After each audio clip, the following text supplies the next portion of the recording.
ఏంటంటే మరో గారు ఎలా వచ్చారు? రాయన గారు పైన పనిలో ఉన్నారండి. తమరు కూర్చోండి సారు. కూర్చోవడం కాదయ్యా, ఇదిగో 650 ఏళ్ల తాలూకు దస్తావేజులు పట్టుకొచ్చేశాను. రాయనం గారికి రాయనం ఫిషింగ్ యార్డ్ పనులు మొదలు పెట్టుకోవడమే ఆలస్యం. వెళ్ళి త్వరగా పిలవయ్యా. అలాగే సారు.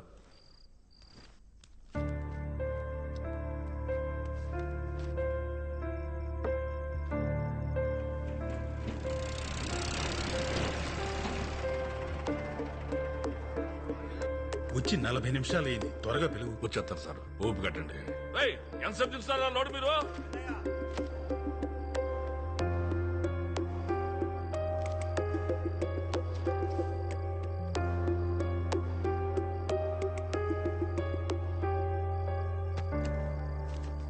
నాయనం గారు, నాయనం గారు. బేబమ్మా, ఇక చదివింది సాలేమ్మా. ఇప్పటికే బాగా లేట్ అయిపోయింది కదా. ఈ పాలు తాగేసి పడుకో.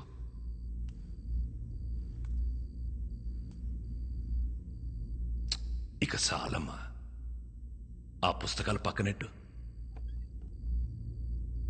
నా మాటిని పాలు తాగేసి పడుకో. నా బుజ్జి కదూ.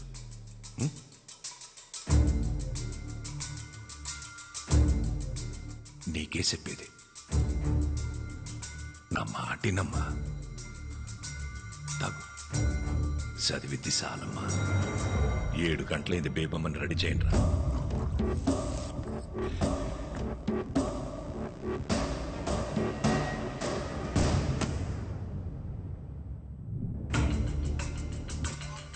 స్టూడెంట్స్, ఏ రూపాయలు ఇచ్చారు తెలుసా?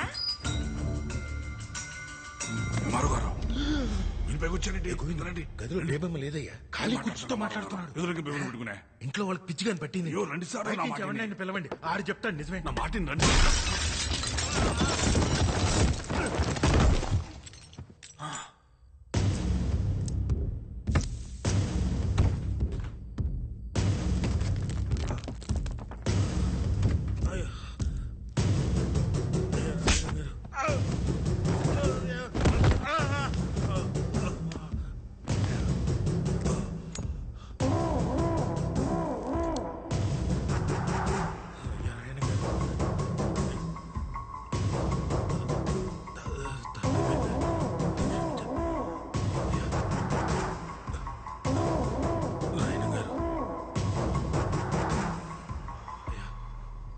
నా కూతురు ఇక్కడే ఉందని నేను నమ్మాను. ఈ ఇంట్లో ఉన్న సెగ నమ్మారు. ఒక ఊరు మొత్తం నమ్ముతోంది. ఇప్పుడు నువ్వు బయటికెళ్ళి నా కూతురు లేదని చెప్తే ఆ నమ్మకం చచ్చిపోదు. ఒక ఊరు నమ్మకాన్ని చంపడమా, ఓ ఎంఆర్ఓని చంపడమా అంటే నేను ఎంఆర్ఓని చంపేద్దా. అయ్యా నాయన గారు. ఏటే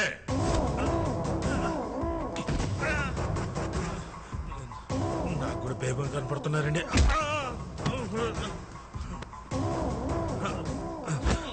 అయ్యా నాయన గారు, నేను కూడా మీ వాడిని సార్. మీ క్యాస్టేనండి. బయట తోసేంటి సార్, ముందు ఒప్పుకోవచ్చు కదా.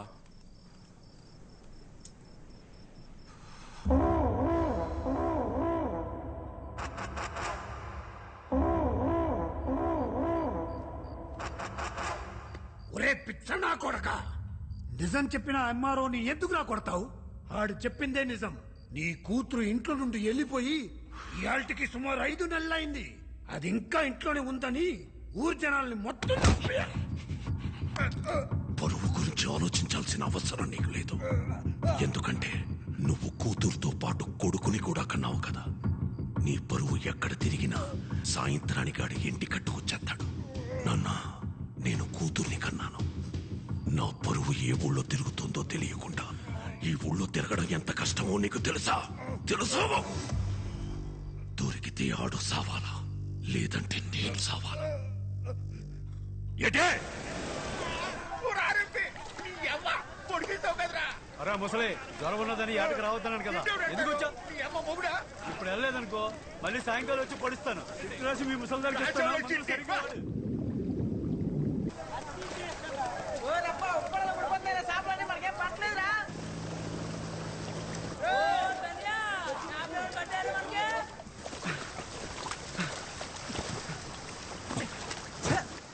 ఇవాళ కూడా సాపలేదురా మనకి అమ్మ వాళ్ళ ఒకటే సంద్రం ఒకటే పడవ ఒకటే వాళ్ళకి పాటు పడిపోతున్నది మనకు పడతలేదు. ఈ రోజు కూడా ఉట్టి చేతులతో వెళ్ళిపోవాల్సిందే నేట్రా. ఉత్తి చేతులతో వెళ్ళడం ఎందుకురా? ఎల్లా లొలలుకోతే వాళ్ళు కూడా తోడొచ్చేస్తారు.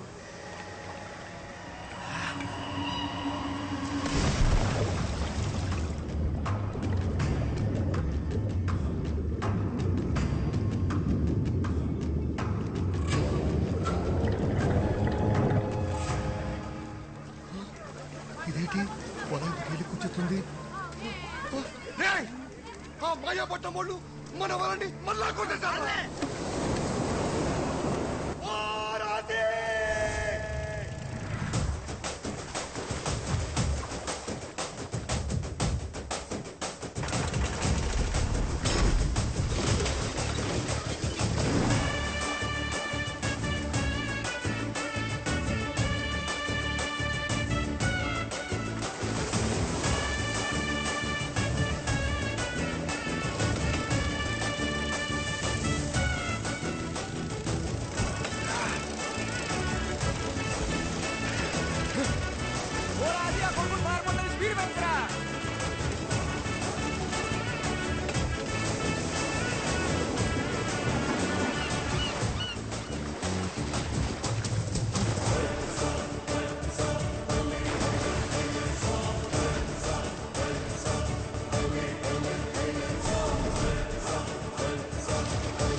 మీ ఇద్దరికి ఎంత ఏరినరా?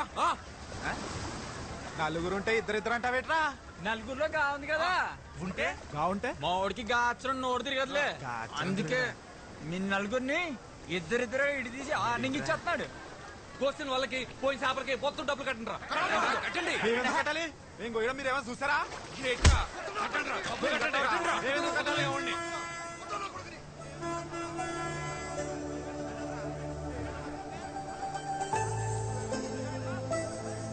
తాలింపు బస్సు ఊర్లోకి వచ్చేందిరా. పదరా మనం కాలేజ్కి పోదాం.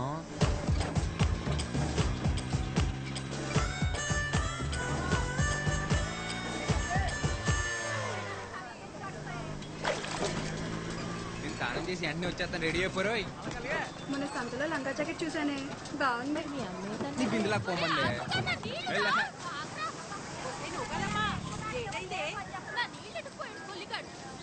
పోవే. అత్తమాను ఆడనకాల పడ్డమేనేటే, పని పట్టలేదా నీకు? నా సొక్క అయితే కనపట్లేదు. అల్మేసే దగ్గర మాయపట్నం వాళ్ళతో ఏదో గొడవ పెట్టుకొచ్చావంట. అబ్బా ఆపనా, నా పొద్దు పొద్దున మొదలెట్టేసావు. నా సొక్క కనపడి నేను ఎత్తుకుంటుంటే. ఈ సొక్కరా ఎక్కడుంది ఇది? ఈ సొక్కరా ఈ సొక్క గేటు నిచ్చేది.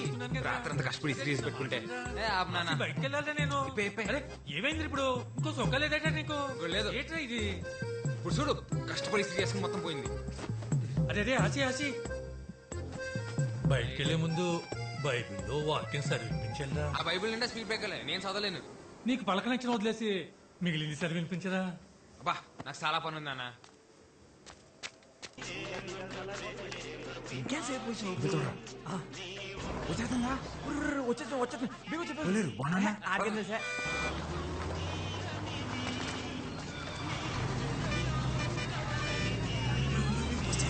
బస్సు వెళ్ళిపోతుంది బండిలో బాబు బీగ బీగ బీగ పద పోనీ పోనీ ఇటైపోయిందంటావా ఏదిరా అటైపోయినట్టుంది పోనీ పోనీ పోనీ డ్రైవర్ చూస్తాడు జాగ్రత్త జాగ్రత్త పోనీ పోనీరా అరే ఇదే దీనికి ఏమైపోయినది తెప్పిసిందా బండి సరేలే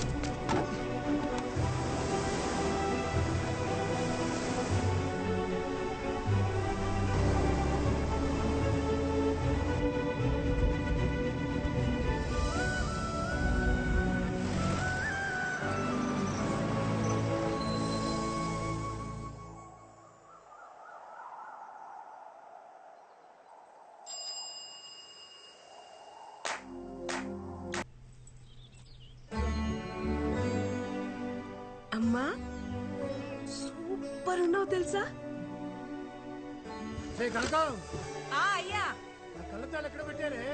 ఎక్కడ మీ తెచ్చారా? తాతయ్య గారు ఒకరమ్మా రోజు నన్ను తిడుతూనే ఉంటారు అరుగుతూనే ఉంటారు.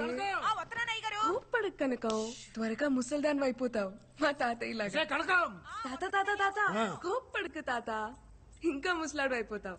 అలాగే ఇలా కూర్చో. నాకు వయసు వచ్చి ముసలోన్నాయనమ్మా, కాపు వచ్చి కాదు. లేదు తాత, నువ్వు వయసు వచ్చిన దానికన్నా ఎక్కువ ముసలాడు అయిపోయావు. 7th క్లాస్ లో మా టీచర్ చెప్పింది, కోప్పడితే ఏవో హార్మోన్స్ మారిపోయి చర్మం ముడతలు పడిపోతుందంట. అంత కోపడతావు కాబట్టే నాకు చిన్నప్పటి నుంచి నువ్వు ముసలాడిలాగే ఉన్నావు.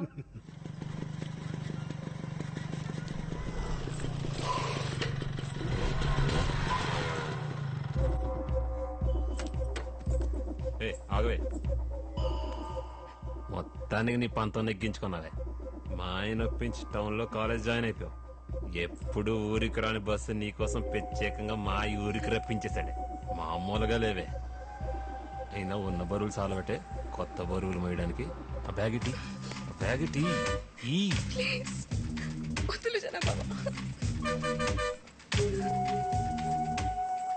ఏ బేబమ్మా, నూకాలమ్మా చెప్పండి ఫాదరయ్య గారు. పోయిన వారం దేవుడేం చెప్పాడు? మర్చిపోయిన ఫాదరయ్య గారు. పాదరయ్య గారు ఇవాళ లోకాల మీద పగట్టేసినట్టున్నాడు రా. నువ్వు మూసుకోరా తాలింపు. అందరూ ఓసారి బైబిల్ తీయండి. ఓలైనా ప్రేమించిన అమ్మాయి బాబు కనపడకుండా తిరుగుతాడు. నువ్వేట్రా బాబా ప్రేమించిన అమ్మాయికే కనపడకుండా తిరుగుతావు. 10 ఏళ్ళ నుంచి కొండ కింద ప్రేమించేస్తారా బాబా పిల్లని. ఒరే ఓ పాలి చూసేసిందనుకో అవును కదా తేల్చేస్తుంది. అవునంటదని చెప్పలేం, కాదంటే మళ్ళీ చూడలేం. అందుకే సోనికుండా ప్రేమించేస్తున్నారా? నీ మూమెంట్ బానే ఉంది. ఆ పిల్ల అంకాలు నువ్వు నీ అంకాలు నేను తిరిగి తెడ్లు అరిగిపోతున్నాయి ఇక్కడ. ఫాదర్ గారు ప్రకటిస్లా ఉన్నాడు. ఆదికాండం 3వ అధ్యాయం. ఆదిలో దేవుడు ఆదామును సృష్టించాడు. ఆ తర్వాత ఆడి గాలికి తిరుగుతుంటే అలా తిరిగి తిరిగి పిచ్చోడైపోతాడేమో అని భయపడి, ఒరే ఆదాము ఇలా రా అని పిలిచి కొద్దిగా నిప్పడతాది భరించు అని చెప్పి వాడి పక్క చెముకుని ఇరిచి అవ్వను తయారు చేశాడు. అది బైబిల్ నందు ఆడపిల్ల పుట్టుక గురించి దేవుడు చెప్పిన మాట. ఆడపిల్ల కావాలంటే పక్కన క్లియర్ కుట్టేసుకున్నమాట. అలా చెప్పారా? అదేట్రా మరి, మన ఊర్లో అబద్ధాలు ఆడితేనే ఆడపిల్ల పుడతారంటారు. అవునా? ఒరే అబద్ధాలు ఆడితేనే ఆడపిల్ల పుడతారంటే మరీ ఇంత అందత్తి పుట్టిందంటే మినిమం వీళ్ళు బాబు మటర్ ఏమైనా చేసి ఉంటాడేట్రా?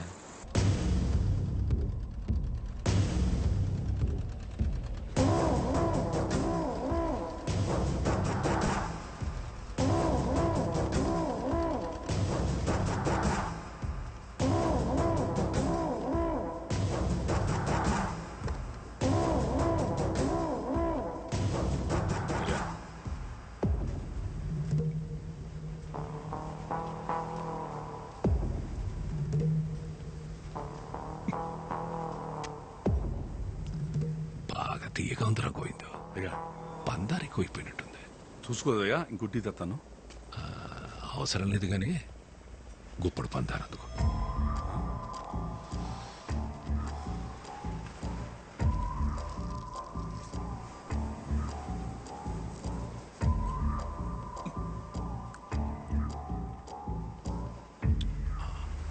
నోరు తీపనిపించిందనుకో, టీ తీపనిపించదు.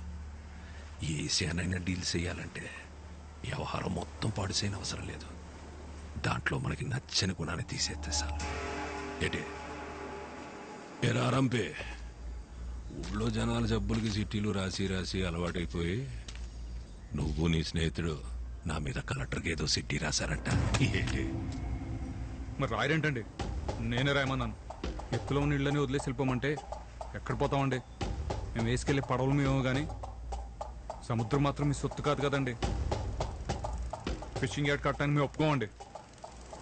రాయనం ఫిషింగ్ యార్డ్ అది నా అవసరం కాదు, గౌరవం. అయ్యా వాళ్ళ అమాయకులయ్యా. ఉన్నట్టుండి వాళ్ళు ఇల్లు ఖాళీ చేయమంటే పిల్ల జల్లా రోడ్డుని పడిపోతారయ్యా. ఆ అమాయకులని ఎవరు చెప్పారా ఆరంపి? అమాయకులైతే సముద్రం నుంచి కొట్టుకొచ్చిన చేపను పట్టుకుంటారు గాని చేపను పట్టుకోవడానికి సముద్రం మధ్యలోకి వెళ్ళారా? నా కంఠంలో ప్రాణం ఉండగా జరగనివ్వనండి. నూరుంది కదా అని పారేసుకుంటే నాలంటోడికి ఏదో ఒక రోజు దొరికెత్తదిరా. అప్పుడొచ్చే మాటని కాదు, అది పుట్టే చోటు నరికెత్తాడు ఈ రాయనం.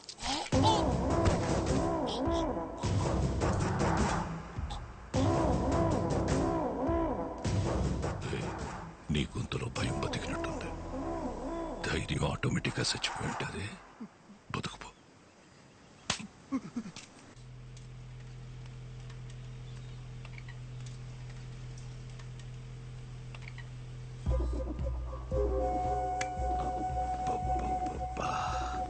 మా అమ్మ చెప్తా ఉండేదత్తా, వారసుని కలవకుండా మంచం ఎక్కేసావని. మా ఆయికి నీ మీద కోపం అంట కదా. నీకు పురిట్లోనే నడలేని చంపొచ్చినా నా కోసం మంచి కూతురు కన్నావద్దా. సొత్తును కానీ బాగా పెరిగిపోయింది. ఒక్కసారి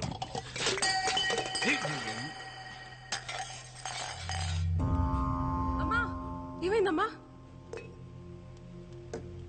ఏమైందమ్మా? ఏమైంది? ఏమైందత్తా? ఏమైంది బేబమ్మా? చెప్పనా?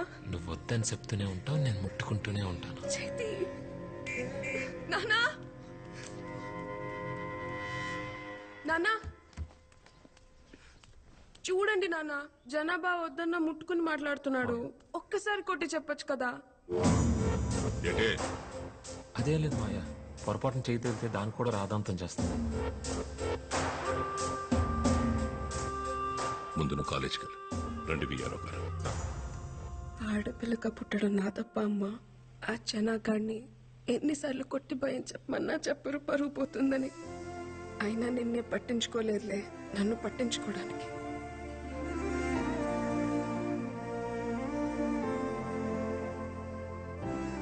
నువ్వెందుకమ్మా బాధపడతావు? ఆడిని నీ మొగుడు కొట్టకపోతే ఏమైంది? రేపు నా మొగుడు వచ్చాక కొట్టిస్తాలే.